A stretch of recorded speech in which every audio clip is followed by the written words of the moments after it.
Chapter 4, Part 1, Timeless Transmission When God Teaches, Scenes 4.1 to 4.10.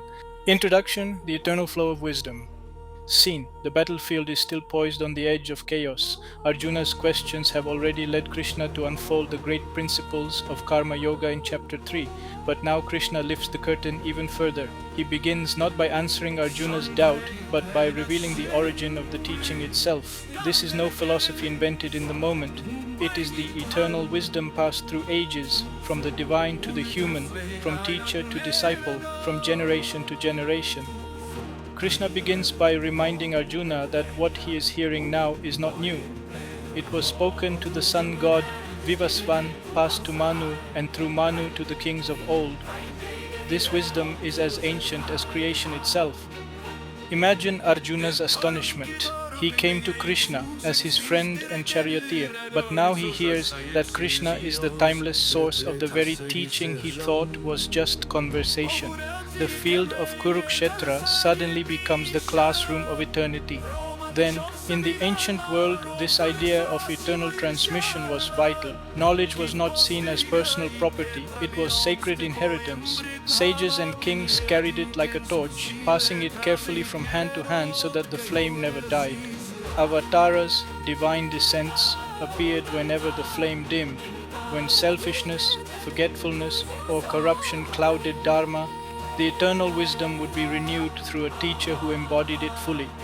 Krishna is telling Arjuna, you are not hearing something temporary or trendy, you are being initiated into the very stream of wisdom that guided kings, sages, and seekers before you. This also clarifies the paradox of action without bondage. The Avatara does not come into the world to seek gain but to restore balance. He acts but is not bound. He lives amidst the same chaos but stands free. For Arjuna, this is the living answer to his earlier doubt. Action can be divine when performed without attachment. Now, how relevant this feels today. We live in an age that chases trends. Every season brings new advice, new self-help formulas, new philosophies dressed in modern clothes. But most fade as quickly as they appear. What Krishna is offering is different. It is perennial wisdom. It outlasts cultures, economies, technologies, and even civilizations. Families rise and fall, empires flourish and collapse. But the truth of Dharma, the reality of the self, and the law of action without attachment remain unchanged. The Gita is not bound to the battlefield of Kurukshetra. It speaks as clearly to the noise of our offices, the stress of our relationships, and the restlessness of our hearts. Think about it. How often do we look for the latest secret to happiness, the newest system for success, the fastest way to peace? Yet the most reliable guidance often comes not from novelty but from timeless truths. Respect for elders, honesty in work, balance in desire, courage in duty, humility before the whole. These are as true now as they were in Arjuna's time. Krishna's revelation reminds us to look beyond the passing waves of fashion and anchor ourselves in what is eternal. Focus. The essence of this section is this. Align with perennial wisdom. Do not be distracted by the noise of trends. What Krishna gave Arjuna, he gave to sages before him, and he gives to us now. The transmission is timeless, the message unchanging. You cannot escape action, but you can transform action into yoga. You cannot stop the currents of life, but you can align them with Dharma. When you live by eternal principles, your choices carry strength beyond circumstance. The Gita now invites us to step into this lineage, to receive the wisdom as Arjuna did, not as mere words, but as living truth that outlasts every age. 4.1 The Eternal Lineage of Wisdom. Scene. Krishna begins chapter 4 with a revelation. I instructed this imperishable yoga to Vivasvan. Vivasvan taught it to Manu, and Manu taught it to Ikshvaku. Arjuna, hearing this, must have been stunned. Until now, he has thought of this conversation as guidance between a teacher and student. But Krishna suddenly places the teaching in an eternal chain, stretching back to the dawn of civilization. What Arjuna is hearing on the battlefield is the same wisdom that shaped the sun god, the first man, and the kings of ancient times. Then, for Arjuna, these names were not abstract. Vivasvan, the sun god, symbolized the source of light and life. Manu, the first lawgiver, represented order and human society. Ikshvaku, the first king of the solar dynasty, symbolized righteous governance. Krishna is telling Arjuna that this teaching is not invented in the moment. It is the same wisdom that guided the cosmic order, the family order, and the political order. It is imperishable because it is not man-made. It flows from the divine into creation itself. Arjuna realizes that what he is receiving is not casual advice. It is the continuation of a lineage that kept the torch of Dharma burning through ages. Now, think about our own world.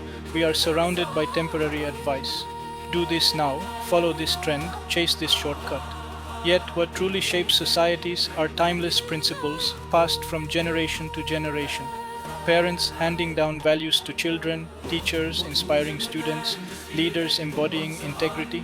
These transmissions are our modern Vivasvan, Manu, and Ikshvaku. When the chain breaks, confusion spreads. When the chain holds, cultures thrive. Krishna's message reminds us that real wisdom is not new. It is eternal. It comes alive when it is lived and handed on.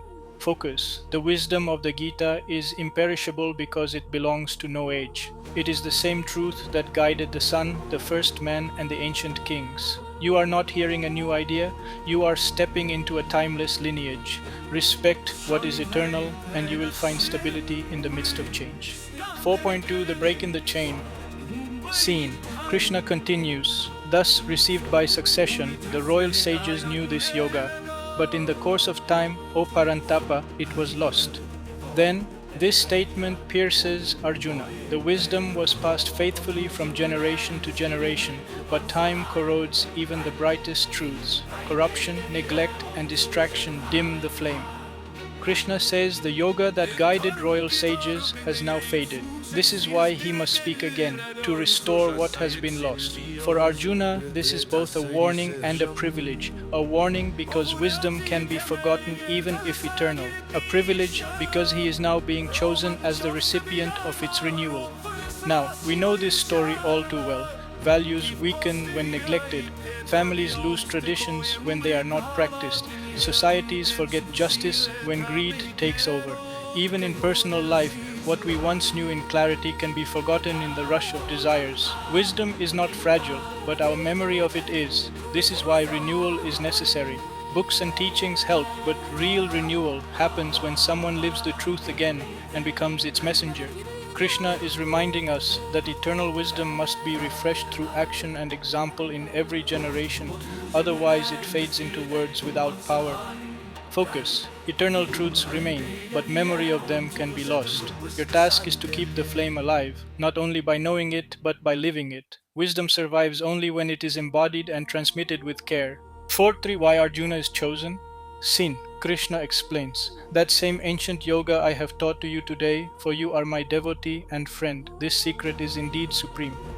Then Arjuna now realizes why Krishna is speaking to him in this moment. The wisdom was lost, and now it must be renewed. But not everyone is fit to receive it. Krishna chooses Arjuna because he is both a devotee and a friend. He has devotion, which means humility and faith.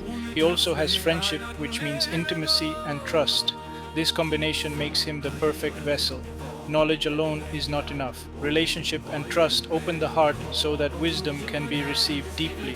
Arjuna is shaken, but he is also honored. The battlefield has become a sacred classroom, and he is being initiated into the supreme secret.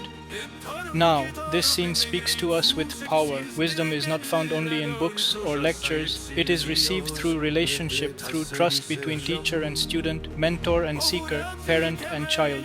Without humility, wisdom bounces off pride. Without trust, guidance sounds hollow.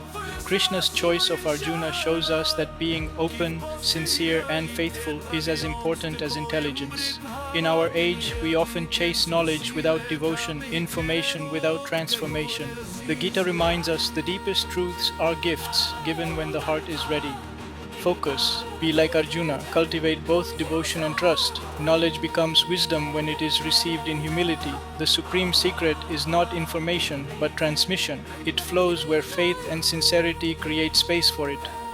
4.4 Arjuna's doubt. How could you teach the sun? Scene. Arjuna interrupts Krishna with a puzzled question. You were born long after Vivasvan, the sun god. How am I to understand that you taught this yoga in the beginning? Then Arjuna's sharp mind cannot accept blindly. Krishna has just said he instructed the sun god at the dawn of time, but Arjuna sees Krishna as his cousin, his friend, his charioteer. He knows Krishna was born only recently. How can a man who stands beside him on the battlefield claim to have taught the cosmic order itself? The doubt is natural and it shows Arjuna's honesty. He wants truth, not blind faith. He honors Krishna, but he cannot deny reason. This moment becomes the doorway for Krishna to reveal one of the deepest mysteries of the Gita, the secret of divine incarnation. Now, this is the same tension many of us feel today. We may respect a teacher, but when they make a claim that seems impossible, we hesitate. We ask, is this myth or fact? Did it really happen, or is it symbolic? Arjuna's question is our question. How can the eternal enter time? How can the infinite walk among the finite? How can God be both beyond birth and standing in front of us as human? These are not just philosophical riddles, they touch the heart of faith. To believe in divine incarnation is to believe that the eternal can meet us where we are, not only in distant heavens but in the struggles of daily life. Focus. Doubt can be the beginning of deeper faith. Ask like Arjuna, honestly and humbly. Questions are not enemies of devotion, they are doors through which greater truths are revealed. 4.5 Krishna's memory of many births. Seen, Krishna answers, many, many births of mine have passed, and also of yours, O Arjuna. I know them all, but you do not remember, O Parantapa. Then here the veil begins to lift. Krishna reveals that both he and Arjuna have lived through many lifetimes. The difference is that Krishna remembers all while Arjuna does not. The divine carries full awareness across incarnations. The human, bound by forgetfulness, sees only the present. Arjuna is astonished. His friend, his charioteer, now speaks as the eternal being who spans ages. Krishna is teaching that life is not limited to one birth. The soul travels through many, forgetting its past, but the divine remembers because it is the witness behind all. Now, this speaks powerfully to us. How often do we feel trapped in this one moment, this one identity, this one story of who we are? Krishna is saying, you are more than you remember. Your life is part of a longer journey. Your soul carries impressions and lessons from many lives. Forgetfulness makes us small, but divine memory is vast, holding all threads. This explains why some wisdom feels instinctive, why some lessons feel old, why some fears seem inherited. We may not recall, but the self carries it all. Krishna reassures us, you are not beginning now, you are continuing a journey already long. Focus. Trust the continuity of the soul. Forgetfulness hides your depth, but you are more than this single moment. The divine never forgets. Your story is longer, richer, and more purposeful than you imagine. 4.6 The Birthless One appears. Scene. Krishna continues, though I am unborn, imperishable, and the Lord of all beings, I manifest myself through my own power, controlling my material nature. Then, this is the revelation Arjuna's question has prepared for. Krishna declares his true nature. He is unborn, eternal, and imperishable. He does not take birth as humans do, bound by karma. He chooses to appear, using his divine power, Yogamaya, to manifest in the world. He remains untouched, even as he enters. For Arjuna, this is overwhelming. The friend beside him is also the eternal Lord, beyond birth and death. The human form is not a limitation, but a chosen vehicle. The divine does not fall into the world, it descends with purpose. Now, this verse answers one of the deepest human longings. Can the infinite meet the finite? Can God walk with us? Krishna's answer is yes. The divine is not distant, locked in heavens. It appears in human form to guide, uplift, and restore. This is the heart of the doctrine of Avatara. Whenever Dharma weakens, God enters the world, not bound but free, not forced but choosing. This is why stories of Rama, Krishna, and other incarnations carry power even today. They remind us that the eternal is not far, it chooses to be near. Focus. God is not limited by form but uses form to reach us. The divine is birthless yet appears for our sake. To recognize this is to see the sacred even in the ordinary. 4.7 When Dharma declines, Seen, Krishna declares one of the most famous verses of the Gita. Whenever dharma declines and adharma rises, O Bharata, then I manifest myself. Then, here Krishna explains the purpose of his incarnation. He does not appear randomly. He comes when balance is broken, when justice is threatened, when truth is buried. In every age, when darkness rises and light seems dim, the divine descends to restore harmony. This is not just a cosmic law but a personal assurance to Arjuna. The battle of Kurukshetra is not an accident. Krishna is here because this is the moment when Dharma must be defended. Arjuna's role as warrior is part of this larger cosmic restoration. Now, how comforting this is today. In times of chaos, when injustice spreads, when corruption dominates, when hope feels thin, we may ask, where is God? Krishna's answer is clear. The divine appears when most needed, in forms we may or may not recognize, sometimes through leaders, sometimes through reformers, sometimes through ordinary people who stand for truth. This principle reassures us, darkness never wins forever. Dharma may bend, but it does not break. The divine will rise to restore balance. Focus, trust that in times of crisis, guidance comes. The eternal law is this: whenever darkness grows, light descends. Hold faith that the divine is present, working through people and events to restore harmony. 4.8 To protect the good and destroy the wicked. Seen, Krishna declares, to protect the righteous, to destroy the wicked, and to re-establish Dharma, I manifest myself age after age. Then, this verse reveals the triple purpose of the divine incarnation. The Avatara appears not for personal gain, but to restore balance. The good must be protected so they can live without fear. The wicked, who destroy harmony, must be restrained or removed. And above all, Dharma, the eternal order, must be re-established. Arjuna hears this and realizes that his battle is not personal vengeance. It is part of this larger cosmic mission. He is not killing cousins. He is participating in the preservation of righteousness. This lifts his duty from the level of family conflict to the level of divine purpose. Now, this verse speaks to every age. When injustice rises, the world longs for someone to stand up. The purpose of divine action is always the same: protect, restrain, restore. In our time, we may not see incarnations in the same way, but we see this principle alive in those who stand for justice, who defend the weak, who challenge corruption. They may be leaders, activists, teachers, or ordinary citizens who act with courage. Whenever balance tilts, forces arise to restore it. This is Krishna's assurance: righteousness may stumble, but it is never defeated. Focus. The divine acts with purpose, to protect, to restrain, to restore. When you align with Dharma, your actions too become part of this restoration. See your duty not as small, but as a piece of the cosmic work of balance. 4.9 Knowing the divine birth and work. Seen, Krishna continues, he who knows the truth of my divine birth and action, O Arjuna, is not born again after leaving the body. He comes to me. Then this is a promise of liberation. To know Krishna's incarnation truly is to recognize that his birth and work are divine, not bound by karma. His actions are free, purposeful, and untainted. Whoever understands this with faith is freed from the cycle of rebirth. Arjuna learns that liberation is not achieved only by renunciation or ritual. It is achieved by recognizing the divine presence and aligning one's own life with it. This is a new horizon for Arjuna. Devotion and understanding open the door to moksha. Now, this teaching matters deeply for us. We often see life as endless repetition: work, worry, desire, death, and rebirth of the same patterns. Krishna offers an escape. If we understand that divine action is selfless and we imitate that spirit, our bondage ends. We act without clinging, without ego, without selfishness. Knowledge of the divine is not intellectual alone. It is transformation of vision. When you see God's work as purposeful and free, you learn to live that way. This changes everything. Even daily duties become paths to liberation. Focus. Liberation begins with vision. See divine birth and work as they are: free, purposeful, eternal. Align your actions with this model, and you too will be freed from the cycle of bondage. 4.10 Freed by devotion and purity.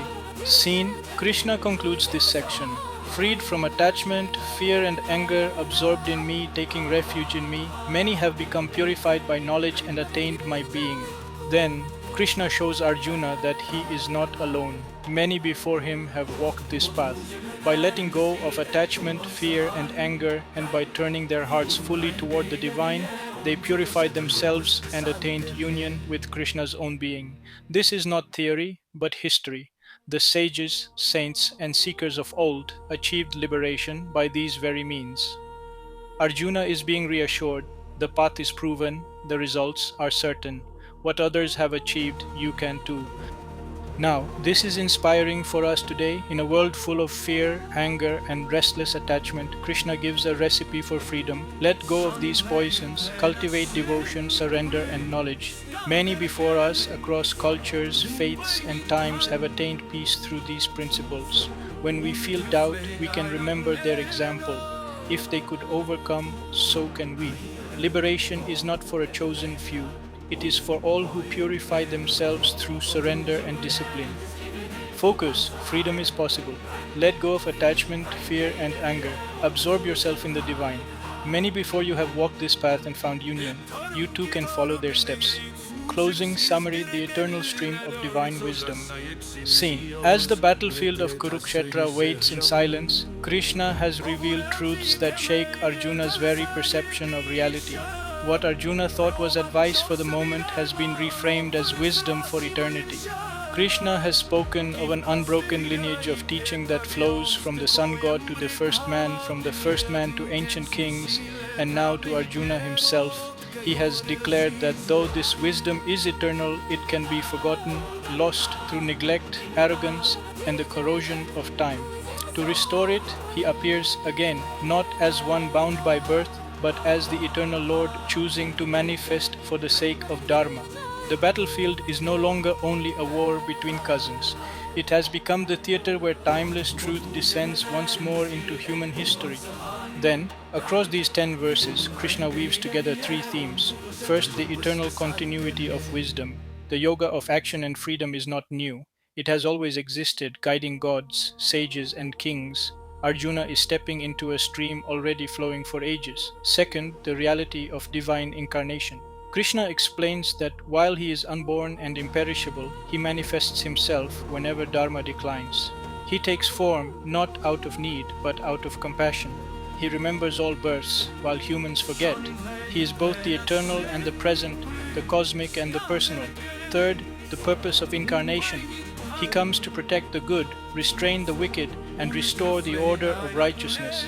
Those who understand the divine nature of his birth and work are freed from the cycle of rebirth. Many before Arjuna, freed from fear, attachment, and anger, have taken refuge in him and attained union with the divine. For Arjuna, this changes everything. He thought he was a lone warrior caught in an impossible choice. Krishna shows him that he is a link in a chain that began at the dawn of time. His war is not just about family ties, it is about participating in the eternal restoration of Dharma. His teacher is not only his cousin or charioteer, but the timeless Lord who has chosen this moment to reveal himself. The crisis is no longer only personal, it is cosmic. Now, these teachings echo with equal force in our modern lives. We too often chase novelty, the latest advice, the newest trend. Yet wisdom that truly sustains has always been perennial. Honesty, courage, selfless service, detachment, devotion, these are as true in a digital world as they were on Kurukshetra's battlefield. Krishna reminds us to anchor ourselves not in passing waves, but in eternal principles. We also wrestle with Arjuna's doubt. How can the infinite meet the finite? How can God enter human history? Krishna's answer is that the eternal does not remain distant. It chooses to appear, to guide, to uplift whenever needed. The idea of avatara is not only a religious belief but a principle of hope. Whenever life seems most chaotic, whenever corruption rises, whenever injustice seems dominant, new forces of Dharma emerge. Sometimes they appear as great leaders. Sometimes they appear as small but steady voices of truth. Always they appear when most needed. This is the assurance of verse 4.7. Whenever Dharma declines, the divine manifests. And finally, Krishna's promise is deeply personal. Liberation is not distant.